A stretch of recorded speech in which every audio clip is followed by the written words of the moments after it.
So I'm Joi Ito, CEO of Creative Commons.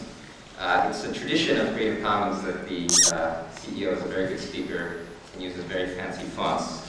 But and I apologize for my Helvetica fonts in my presentation, but for the purposes of anti-font proliferation and interoperability, I've been urged by my staff to use Helvetica so we can use things like SlideShare. Larry will be talking later in the Academy section about some of the history of Creative Commons. Creative Commons has been around for 5 years, and since I only have 20 minutes, I wanted to focus a little bit on sort of the future of where we're going. And we've had this discussion actually in previous iCommons summits about whether we're a movement, where are we going, where have we come from. And I think in the last 5 years, we've started as a kind of interesting idea among a somewhat academic crew of legal folks about how to use licenses and copyright to free culture. But as Creative Commons becomes more and more part of the infrastructure, Creative Commons is becoming exceedingly ubiquitous, technical, fundamental core infrastructure for innovation. And so I want to talk a little bit about one of the different ways to think about Creative Commons.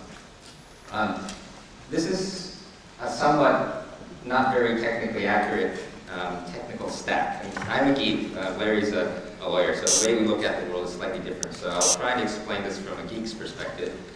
So when Ethernet came out, you were finally physically able to connect computers together that you weren't able to connect before.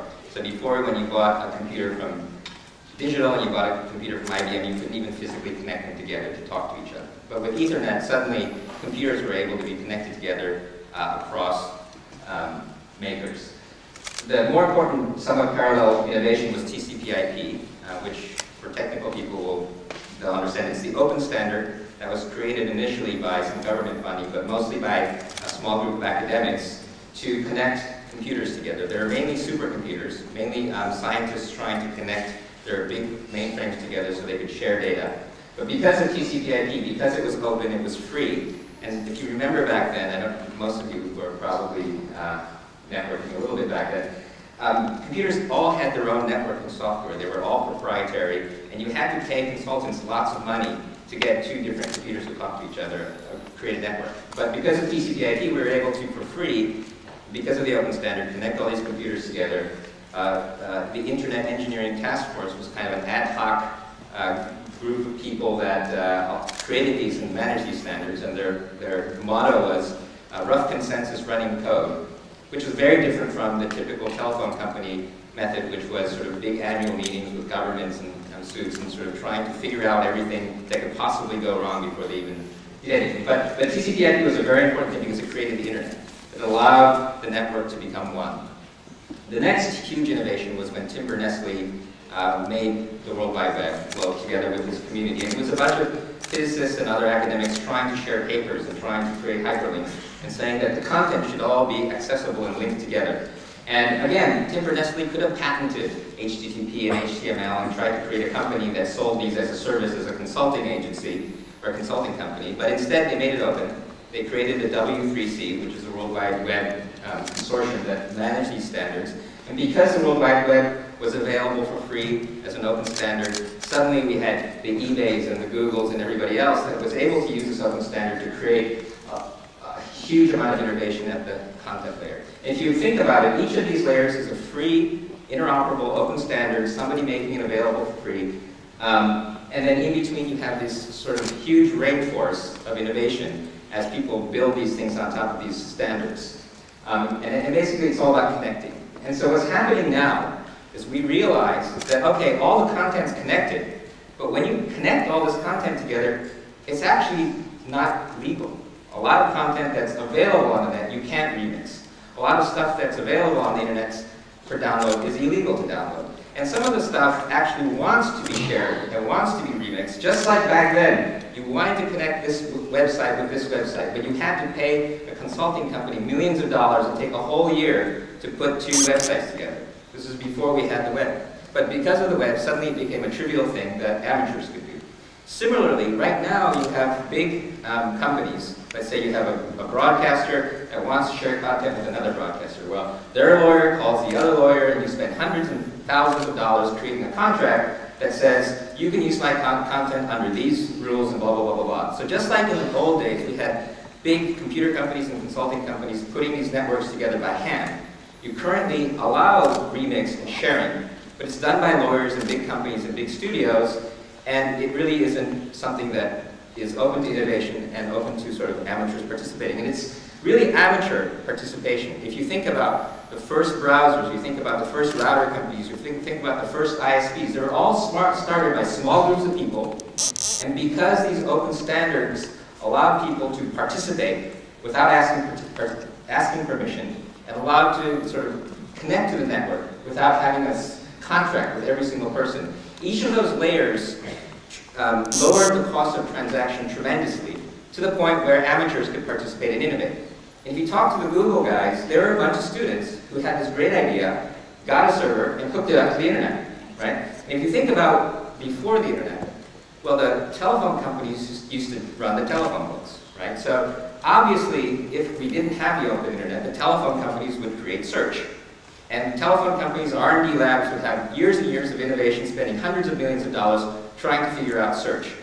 And what they would do is once they created a search engine, they would sit around and make bilateral agreements with all the other telephone companies and create, it's like what GSM roaming is like. That would be what search would be like right now. If it weren't for the fact that the internet allowed two students to connect to the internet and suddenly be available to everybody on the internet without a contract with each one of these people, the transaction cost is low and it's open to everybody. And this open access to the network and open access to innovation and amateur innovation is what Clay Shirky would say lowers the cost of failure too, right? Because anybody can do anything, and an amateur failing doesn't cost that much. The problem is if you take a big Japanese trading company, they spend $2 million on a feasibility study to figure out whether they want to try something. Then another $100 million to build the thing, and so the failure cost is so high, and the social cost is so high, the innovation speed is very low, right? So when we argue about the internet to these big companies, it's very easy to make an economic argument that the cost of innovation in an open network like the internet is so low, and that's why you have this rainforest of innovation that's happening at such a low cost, and that's why Silicon Valley is outperforming Japan Inc. in new companies. Similarly, I think you can make the argument with Creative Commons that there's a tremendous amount of value to be created in new ideas, new communities, new content that's being encumbered by the transaction cost associated with digital rights management and lawyers and all the things that come from the traditional business of content sharing. And just like back then, it wasn't very obvious that the internet was going to make everything so much better. Similarly, I think everybody says, oh, you can do all of this already, you just need to agree with me or have a contract. And I think that people underestimate the value of lowering the transaction cost. So, while I think it's still important for Creative Commons to have this mission to push towards free culture, and we have a lot of legal and social things that we need to do, I think that this somewhat economic argument is important as we try to make Creative Commons ubiquitous. Because just like we fight to keep the internet open, we also fight to make sure everybody can use the internet. We don't mind that the military uses the internet, or we can't not allow certain people to use the internet. The internet is the internet, and the greatness of the internet is that everybody can use it. And similarly, with Creative Commons, while we have a somewhat political core about free culture, we need to involve everyone. And I think for that to happen, the technical and legal standardization and interoperability process is an apolitical one. And describing it in an economic perspective is something I'd like to do. I realize that there are a lot of people in the audience who know a lot about Creative Commons, and there's some people who don't. So I'll try to describe it briefly. I'm not going to go into the details of the licenses.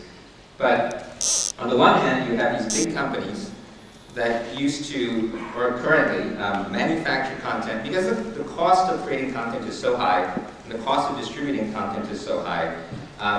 The all rights reserved is the model of manufacturing, professional manufacturing and distribution of content. And for them, they need to reserve all the rights.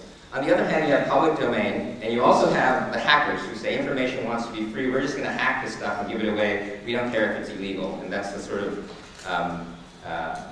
the other extreme. But we believe that there is a whole spectrum of rights in between. So we think that artists and creators and researchers and scientists and academics want to give away some of their rights, don't want people to ask permission every single time, and that we want to enable them to express those rights. One of the ways that I've been thinking about Creative Commons is as a user interface for copyright. So, for example, if you have a website and you have a photo, and let's say, I say, oh, go ahead and use this photo for free. Let's say Heather uses the photo and publishes it in the New York Times. I said, well, I didn't mean you could use it to make money. I said you could use it.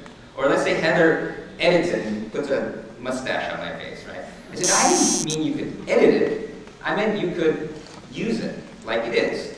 Or maybe Heather creates a derivative work and then turns around and says, oh, and by the way, Joe, you can't use it.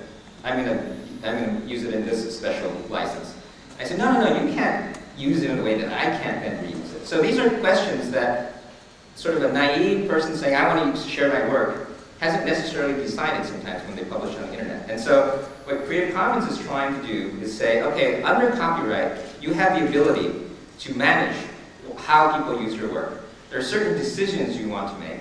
And we've tried to minimize the number of licenses as much as possible, but try to allow people to make as many of the important choices that they have. And so those are the four basic choices. Share alike, do I allow derivative works, do I allow commercial use? Anyway, so you can go to the website, they'll have some workshops about how this works, but that's the sort of core of the licensing. And I wanted to talk a little bit about the projects, because in the past, I think everybody knows that we've been doing music, we've been doing blogs, we've been doing video, but Creative Commons is actually growing in scope, and we're trying to keep it, again, as simple as possible, but no more. But I want to focus on a couple of the projects that we're working on. So licensing, obviously, is a very important part. Heather already showed the slide.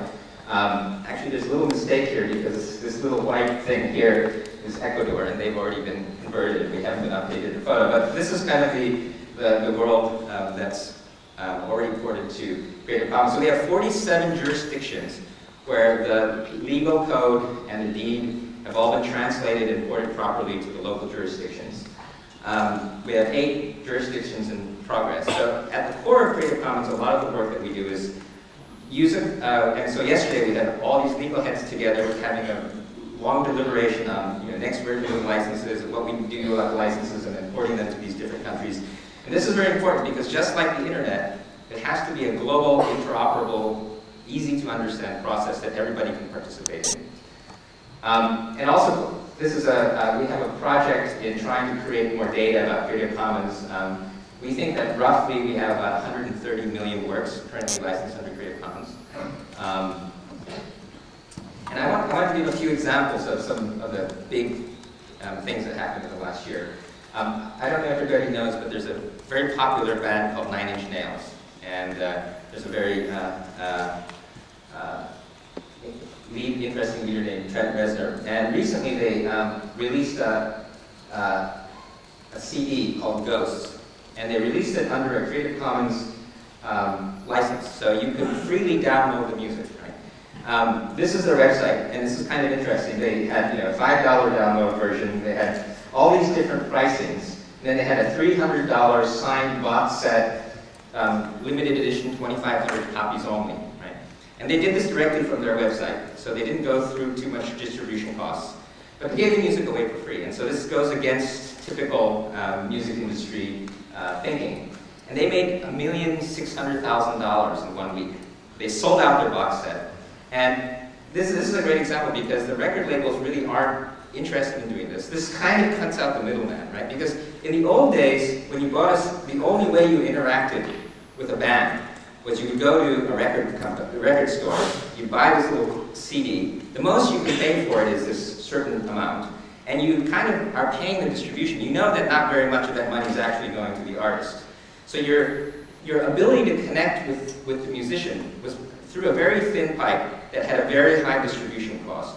And so it was very difficult to be a fan other than maybe going to the events and buying a t-shirt or something like that. But with the internet, suddenly you can go directly to their site. You know you're talking directly to them. You know most of the money is going to them. And you actually pay a lot more to these artists directly than you could ever do through the traditional music distribution system. So actually in Japanese anime, there's a similar trend, which is instead of trying to take a little bit from a lot of people, now that you can connect to them more directly, and you can do things like sell $300,000 limited edition box sets, you take more money from fewer people and less money from all these other people. And so in a sense, the music is the metadata. And the music is for free, right? And another part, as we get into this sort of iPod generation, the delivery cost is becoming nil, right? So you either can broadband download all your music. Eventually, in a little iPod thingy, you will have every single song in the whole world available to you, something like that, right? So the problem becomes, what used to be the problem was the manufacturing and distribution of music was a big problem with the music industry. Well, now the big problem with the music industry is a discovery problem. How do you figure out what music to listen to? As a musician, how do you find the people who want to listen to your music? And how that happens more and more as we become multi-channel. Because before you had a monopoly on people's attention. You could play Madonna over and over and over again on MTV until, even if you didn't like her, you ended up thinking you liked her. Because it's technically impossible that 100 million people like the same song. And so if you look at the curve of the music industry, from 2001, its hits have just been dropping and dropping and dropping. We're getting into this, well, this kind of a cliche term now, but the long tail of music. And the way that you get the music out there is other people telling other people about your music. And so the music is the metadata. The music is the advertising. The music is how people get to know about you. And giving the music away is the only way you're going to get into solving the discovery problem. And the delivery problem, selling $300 box sets, is really, really easy now, right? And so this is an example. Creative Commons is just a part of this, but this is a basic, fundamental business thing that the music people have to understand. And actually, this is true of just about every kind of business, which is you can talk directly to your customers, you can give them more, and you can charge them more.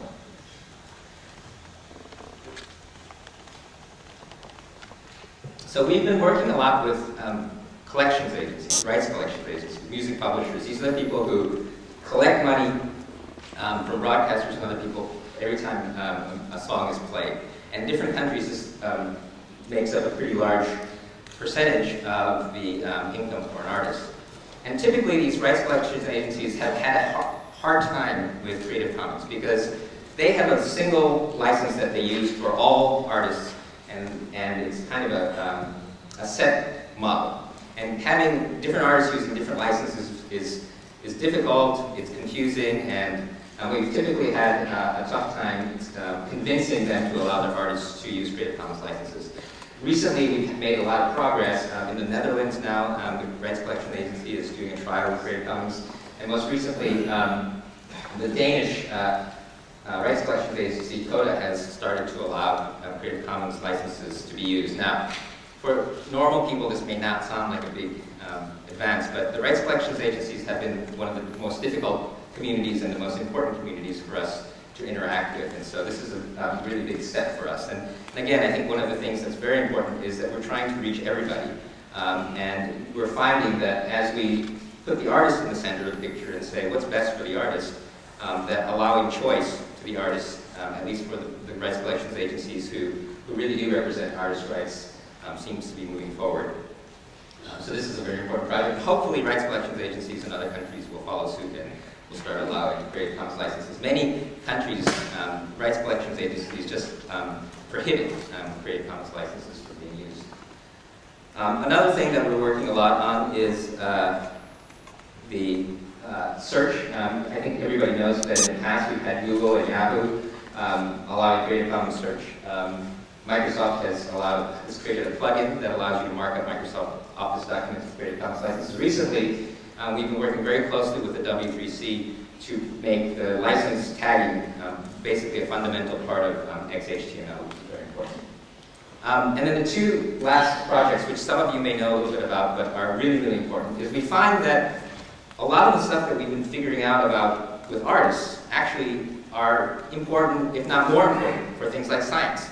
Because scientists need to share information in order for them to do research. It's a fundamental thing. The problem is, if you create a research paper and you publish it, if you look at Heather's slides, many of the people in the South, the universities there don't have access to the copyrighted material. And so if you're a researcher in a country that doesn't have access to a library that pays a huge license for this content, you can't even read the research papers of your peers. Even if you want to give the thing away, send your research paper to a peer, often the researcher themselves don't have the rights to share. And so for fundamental academic research, there's in Budapest there was a big open access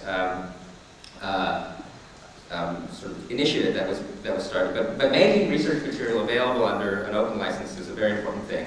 Another thing that we found is that research things like proteins and mice, there's also not a very good protocol for people to get attribution, for people to share, for people to transfer these things. And we found that the basic idea of having legal licenses and deeds and this technical infrastructure for this also applies for things like physical materials for researchers.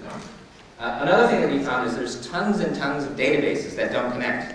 And they're not connected often because there's no software to connect them, because the licensing isn't correct. So sometimes there are huge networks that are created for everybody to share their data, and they're funded by big foundations, and suddenly you realize that you can't actually connect any of the data because, one, the databases use different terminology, two, the licenses are worded in a way that they actually can't share the data. And so one of the really important things is to harmonize the licenses in the database formats. This is an example, it's kind of hard to see, but the colors are genes mapped, so which genes affect which parts of the brain.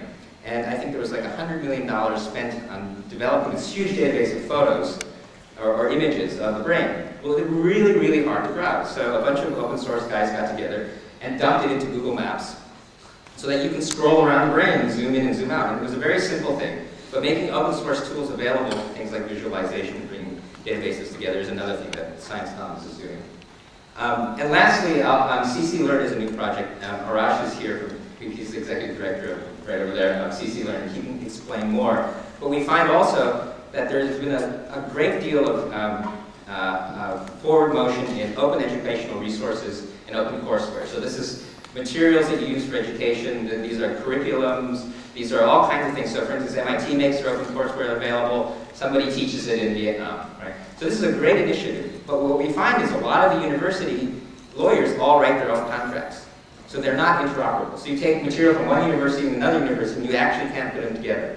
Another problem is that they're all over the place. So there's no single database. It's not searchable. And unlike, and it's very similar to science, but there's no portal for this. There's very few resources for educators. So a lot of people now are kind of in this open educational resources movement, but their technology and their licenses don't work. And so one of the things that we're trying to do is create a portal for educators, trying to do a survey of all the licenses and the technology of these online educational resources and actually make this stuff work. Because it does remind me of the internet before we had the internet, when all these networks were great and they weren't connected together. That's kind of what open educational resources are. Everybody's excited about it, but it's still very hard to use. And what we found is that what we've learned about the technology of creating open standards, the legal technology of creating standardized licenses and bringing communities together works really well for educators, and Arash is leading that. So those are some of the new things that we're doing, and we have lots of little sessions about all these various parts, so I hope you get a chance to find out more than just my summary. Thank you.